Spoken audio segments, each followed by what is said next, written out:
A tumultuous week in Australian sport has come to an end, perhaps the most significant in Australia's sporting history. Joining me today is Greg Baum, the senior sports columnist, who will analyse the release of the Australian Crime Commission's report. Greg, there's so much to digest, but you've read the report and you've written about it for Saturday's paper. Where do we start, just with the fallout from this? Where indeed. I mean, we had the Essendon affair on Monday. That looked like the iceberg that sunk the Titanic. It turns out now that's only the tip.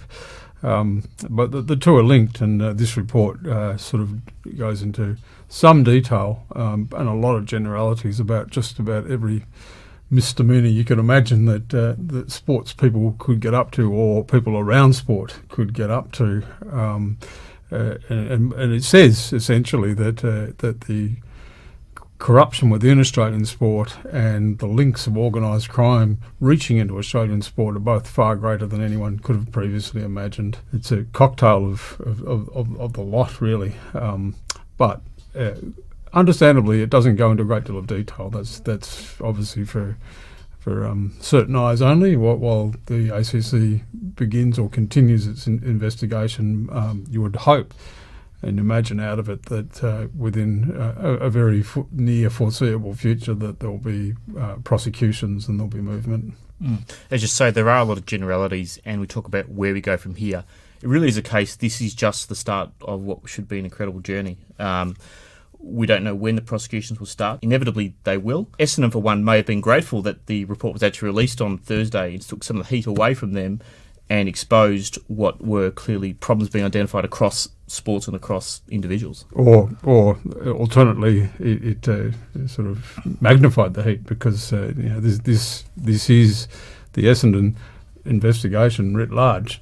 Look, the ACC is not hugely well resourced, as everyone knows, and you have to imagine that a little bit of Thursday's press conference and announcement in Canberra was to fly the flag and to smoke out a few people who might be very uncomfortable to be involved in any of these activities in the first place. Look, one thing that certainly will come out of it, and it's very express in the report, and that's the neglect, the culpable neglect of authorities in many instances in the way they go about signing up sponsors and backers, the fact that they don't look very far, very deep into their backgrounds. Due diligence, the report uses that word over and over and over, and it puts it very strongly on sporting authorities that they must, for the sake of the integrity of sport, take much more care about who they lend their name to. One of the key questions that is often discussed with Australian sport is that we're not like the rest of the world. We're immune from the problems, but clearly the landscape has changed, the goalposts have shifted, so to speak, and a lot of the problems that do exist worldwide with sport do happen on our shores. Well, it was always a fantasy that it didn't happen here.